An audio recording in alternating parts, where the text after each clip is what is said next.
ஐந்து கரத்தனை ஆனை முகத்தனை இந்தின் இளம்பிரை போலும் எயிற்றனை நந்தி மகந்தனை ஞான கொழுந்தினை புந்தியில் வைத்தடி போற்றுகின்றேனே. அன்பிற்கினிய ஜோதிட அன்பர்களுக்கு வணக்கம்.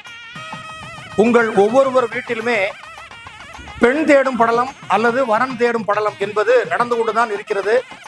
காலமாக நாம் நம்முடைய பெண்ணுக்கு என்ன விதமான நட்சத்திரத்தில் பிறந்த ஒரு மாப்பிள்ளை பொருத்தமானவராக கிடைப்பார் என்பதை அறிந்து கொள்வதற்கு இந்த ஜோதிட சாஸ்திரம் ஒரு நல்ல வழிகாட்டுதலை நமக்கு தந்திருக்கிறது. 27 நட்சத்திரங்கள், 12 ராசிகள் என்று நாம் வகைப்படுத்தப்பட்டு கொடுத்திருக்கிறார்கள்.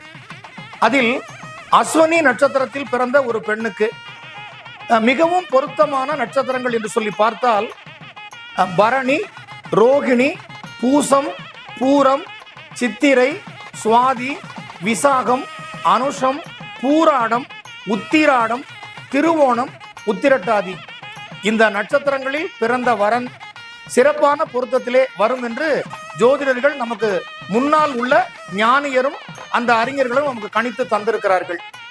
அதன் வழியில் அந்த ஜோதிட சாஸ்திரத்தை நாம் நடக்க முயற்சித்தால் இந்த நட்சத்திரங்கள் மிகவும் சிறப்பானது.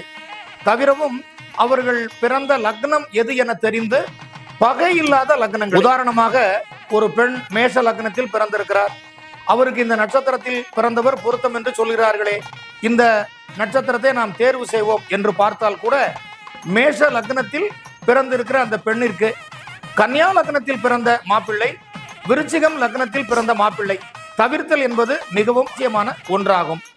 மேஷ லக்னத்திலேயே மாப்பிள்ளை பிறந்திருந்தாலும் கூட நாம் நிச்சயம் அதை தேர்வு செய்யலாம்.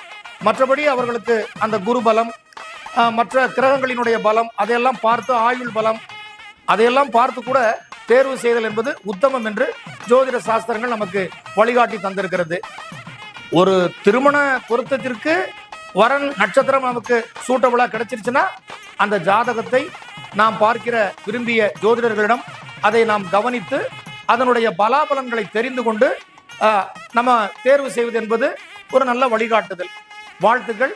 சரியான வரன் உங்கள் மணமகளுக்கு அமைய பெற்று நல்வாழ்வு வாழ்வதற்கு எங்கள் பதஞ்சலி மகரிஷியுடைய நல்லாசிகளோடு என்னுடைய வாழ்த்துக்களையும் நான் நினைத்துக் கொள்கிறேன். நன்றி, வணக்கம்.